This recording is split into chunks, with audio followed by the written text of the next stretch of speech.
Welcome to Empowered Today. This is a photo. You got that? That's of my parents and me when I was just a few months old. You can see my parents there dressed in matching purple, as if they're working in some shop on the industrial estate. Kathleen will help you now. Please go with her to aisle 5, where you can find what you need.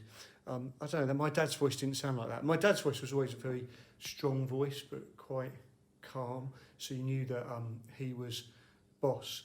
And this week we've been thinking about who are we going to be, and sometimes people say to me, oh, you are like your dad, when I don't engage with people because I find them annoying. Pretty much that's what my dad used to do. But we've been thinking about who we're going to be, and by that I mean that we're more than our parents' children. And maybe you don't know your parents, maybe you are adopted. I was talking after the service on Sunday to an older lady who had been adopted, and she was telling me about not knowing her actual blood parents. In Romans chapter 8, verses 15 and 16, Paul writes to the church that was divided about Jews and Gentiles, the Jews thinking they were better than the Gentiles because of their heritage, and the Gentiles, that's anyone who's not Jewish, thinking they were better because they got Jesus and they didn't need any of that other stuff. And Paul says, look, forget it, you're all one in Christ Jesus. There's no division between you. Because I don't know about you, when we divide, it just tears us apart. You know, we say, oh no, I'm better than you, I'm better than you. And Paul says, look,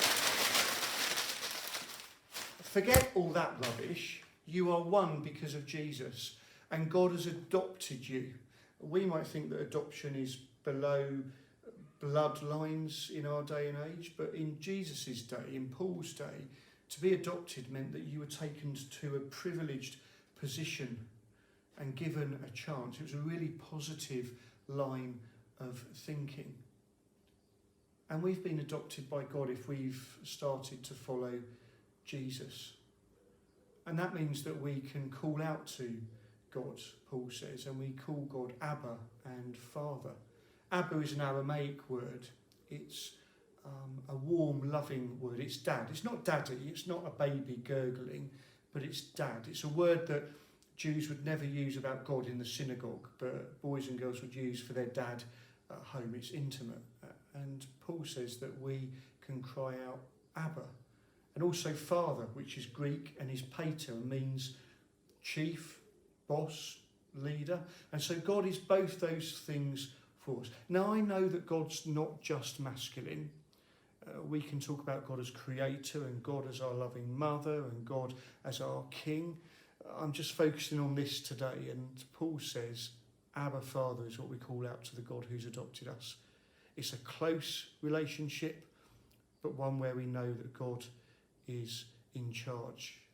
I remember having a play fight once with my dad. When I say we had a play fight, what I mean is my dad pinned me down and pinched the inside of my thigh. I was about 15 years old, and when he did it, I looked at him and I swore at him. It's the only time I've sworn at him, at least that he heard. And as soon as it happened, I thought, oh, I'm going upstairs to my bedroom. He didn't need to tell me, but when I came back down and apologised, he accepted my apology. He's the boss, and he was my loving dad.